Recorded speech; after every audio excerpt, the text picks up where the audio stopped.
बिहार में महागठबंधन की सरकार बनने के साथ सियासी गणित तो बदला ही, साथ चुनाव को लेकर भी चर्चा तेज हो गई है। लोकसभा चुनाव दूर हो, लेकिन बिहार में विधानसभा के उपचुनाव नजदीक हैं। 3 सीटों पर उपचुनाव होने वाला है, मोकामा, गोपालगंज और कुढ़नी विधानसभा, जिसमें एक कुढ़नी जो है वो राजद के पास थी और मोकामा राजद के पास थी और बीजेपी के पास गोपालगंज की सीट थी। लेकिन 3 सीटों पर उपचुनाव हो रहे हैं। तमाम जो राजनीतिक दल हैं बिहार के, वो लगातार अंदर ही अंदर जो है मंथन का दौर जारी है। बीजेपी भी अपने जहां जहां उनको चुनाव लड़ना है 3 सीटों पर, तो वहां तमाम लोगों से मुलाकात कर रही है। अपने संगठन के लोगों को कह सकते हैं कि होमवर्क दे रही है कि इस प्रकार से काम करना है। इस बीच आपको बता दें कि सन ऑफ मल्लाह के नाम से जाने वाले मुकेश सहनी ने भी ऐलान कर दिया है कि वो 3 सीटों पर अपने प्रत्याशी उतारने जा रहे हैं। कुढ़नी में भी उतारेंगे, गोपालगंज भी उतारेंगे और मोकामा में उतारेंगे। ये चुनाव के परिणाम से न सरकार बननी है न बिगड़नी है, सरकार पे कोई असर नहीं पड़ना है, लेकिन कई मायनों में यह चुनाव जो है बेहद महत्वपूर्ण है। इसलिए भी चूंकि बीते विधानसभा चुनाव को अगर देख लिया जाए तो नीतीश कुमार एनडीए के साथ थे और एनडीए के साथ चुनाव लड़ा। ऐसे में अब नीतीश कुमार जो है वो महागठबंधन में आ गए हैं, बिहार में महागठबंधन की सरकार बन गई है।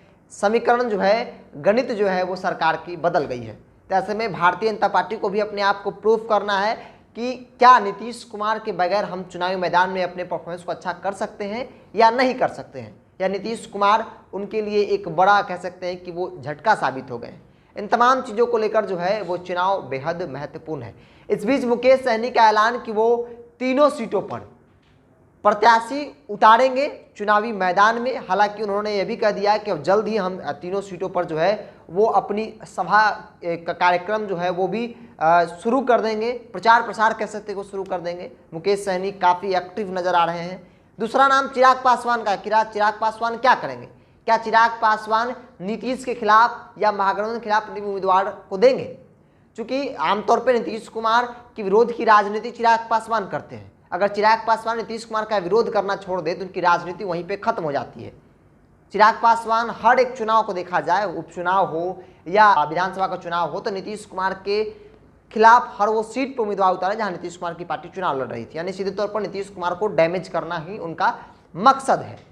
और बिहार और बिहारी फर्स्ट की बात करते हैं, लेकिन मूल मकसद जो है उनका वो नीतीश कुमार को डैमेज करना है। तो एक फैक्टर ये भी है कि चिराग पासवान का स्टैंड इस चुनाव में क्या रहेगा, क्या वो बीजेपी के साथ जाएंगे या फिर नीतीश कुमार, चूंकि नीतीश कुमार की उनकी पार्टी तो इस बार चुनाव लड़ नहीं रही, उपचुनाव में तो उनकी सीट है नहीं, आरजेडी की सीट है, तो महागठबंधन चुनाव लड़ेगी। तो देखना है कि महागठबंधन के खिलाफ चिराग उम्मीदवार देते हैं या नहीं देते हैं। लेकिन मुकेश सहनी ने ऐलान कर दिया है कि वो 3 सीटों पर चुनाव लड़ेंगे। मुकेश सहनी का भी मकसद देखिए, जैसे चिराग पासवान का मकसद है कि नीतीश कुमार को डैमेज करना, वैसे मुकेश सहनी का भी मकसद है कि भारतीय जनता पार्टी को डैमेज करना है। किसी भी हाल में भारतीय जनता पार्टी को हराना है।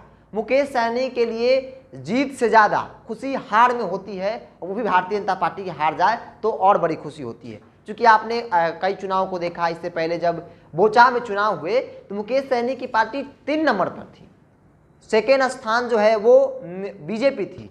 लेकिन सबसे ज़्यादा खुशी मुकेश सहनी को इस बात को लेकर हुई कि कम से कम वहाँ भारतीय जनता पार्टी चुनाव हार गई है, और यही जिद के साथ मुकेश सहनी चुनाव में उतरते हैं, जैसे चिराग पासवान उतरते हैं। तो कह सकते हैं कि 2 जो छोटे दल हैं उनका मकसद एक है, एक को भारतीय जनता पार्टी को डैमेज करना है और चिराग पासवान को क्या मकसद है कि वो जेडीयू को डैमेज करना है। तो 3 सीटों पर होने वाले उपचुनाव में छोटे दलों की भूमिका अहम इस मायने हो जाती है कि कौन किसका वोट काटता है, क्योंकि उनको जीत से कोई मतलब नहीं है। और छोटे दलों की बात कर ली जाए तो बिना गठबंधन में रहते हुए उनकी हैसियत 0 के बराबर होती है। वो किसी न किसी गठबंधन में जाएंगे तभी उनके पास कोई विधायक जो है वो जीत के आएंगे। और हालांकि चिराग पासवान की बात करें, चिराग पासवान वो जीत के लिए ही चुनाव लड़ते हैं, वह नीतीश कुमार को कमजोर करने के लिए, नीतीश कुमार को तोड़ने के लिए वो चुनाव लड़ते हैं। बात इस वीडियो में हम कर रहे थे मुकेश सहनी की। मुकेश सहनी कुढ़नी, मोकामा और गोपालगंज की 3 सीटों पर अपने उम्मीदवार उतारने का ऐलान किया है।